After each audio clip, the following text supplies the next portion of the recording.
Assalamualaikum warahmatullahi wabarakatuh. Perkenalkan, nama saya Ahmad Nur Arifin dari Prodi Ilkom P 2021, NIM 21157201061. Saya akan mempresentasikan konsep dasar sistem terdistribusi. Pengertian sistem terdistribusi. Sistem terdistribusi adalah sekumpulan prosesor yang tidak saling berbagi memori atau clock dan terhubung melalui jaringan komunikasi yang bervariasi, yaitu melalui local area network ataupun melalui wide area network, dan dilengkapi dengan sistem software terdistribusi untuk membentuk fasilitas komputer terintegrasi. Contoh yang merupakan aplikasi sistem terdistribusi: 1.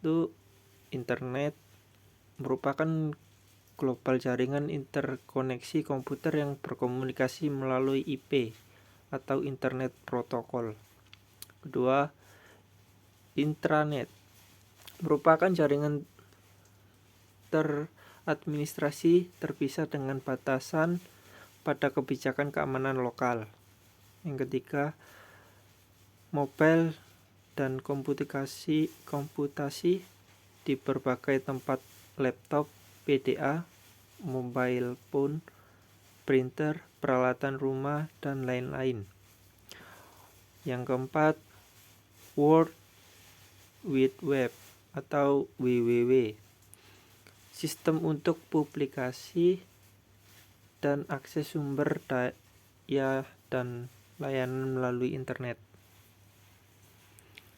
Sejarah sistem terdistribusi. Sistem komputasi sebelum 1970 pada saat ini kebanyakan sistem komputasi merupakan komputer yang besar dan terpusat. Beberapa aplikasi menggunakan jaringan komputer yang sederhana ke sistem pusat, dan proses dilakukan oleh satu buah komputer yang besar atau yang dikenal mainframe.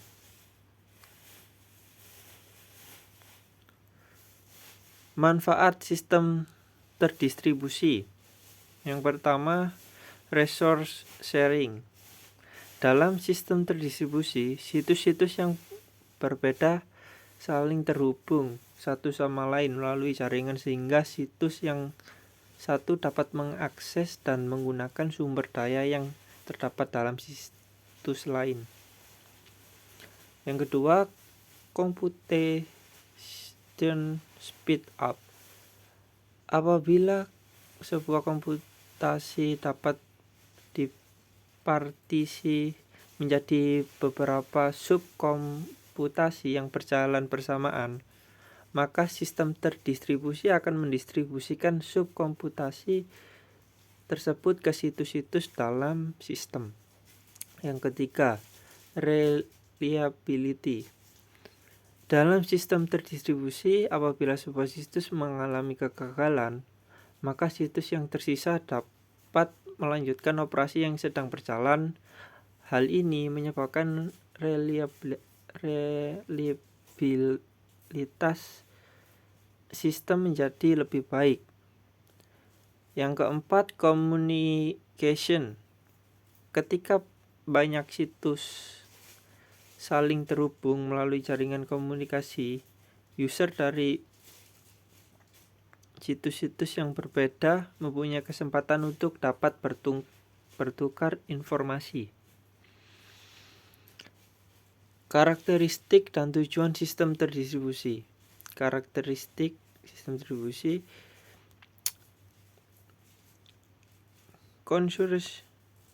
concurrency of component. Pengaksesan suatu komponen atau sumber daya, segala hal yang dapat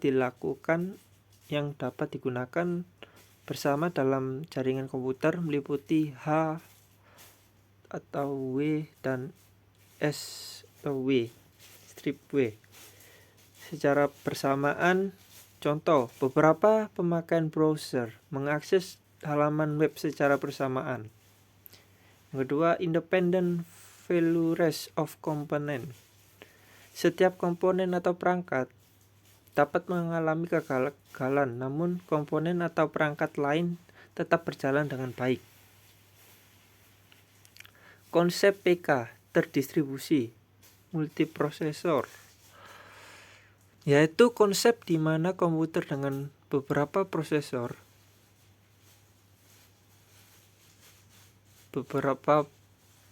prosesor tersebut mengakses memori yang sama, sehingga konsep ini lebih sulit untuk dibuat. Namun interkoneksi dari konsep multiprosesor ini lebih cepat. Bisa dilihat gambar contoh konsep terdistribusi multiprosesor. Multikomputer. Konsep ini merupakan konsep di mana beberapa PC terhubung dengan jaringan, yang mana setiap CPU memiliki memori sendiri-sendiri. Berbeda dengan konsep multiprosesor tadi, konsep ini lebih mudah dibangun, akan tetapi interkoneksinya lebih lambat. Contoh gambar multikomputer.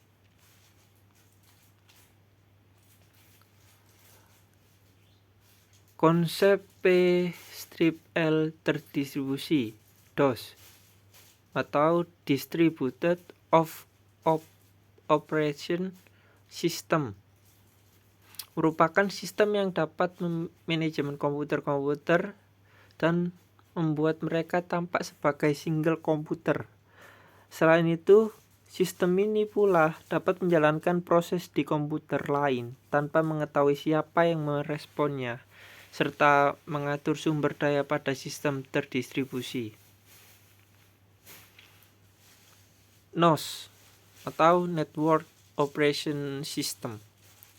NOS merupakan sistem di mana setiap host menjalankan sistem operasi untuk mengatur sumber daya yang dimilikinya, termasuk mengakses sumber daya di jaringan. Untuk mengakses resource jaringan tersebut dengan menggunakan NFS atau yang disebut Network File System. Berikut gambar dari NOS.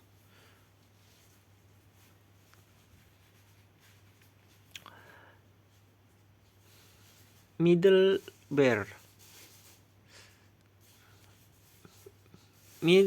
Middleware ini menyediakan transparansi terhadap keanekaragaman platform, di mana proses dan objek pada sekumpulan mesin yang menerapkan protokol untuk aplikasi terdistribusi. Contoh dari middleware diantaranya Cobra atau yang dinamakan OMG, DCOM atau yang disebut Microsoft ODP atau yang disebut ISO, dan yang terakhir Java Remote Method Infusion yang disingkat SUN. Berikut gambar dari middleware sendiri. Terima kasih. Mohon maaf jika ada salah kata. Terima kasih. Assalamualaikum warahmatullahi wabarakatuh.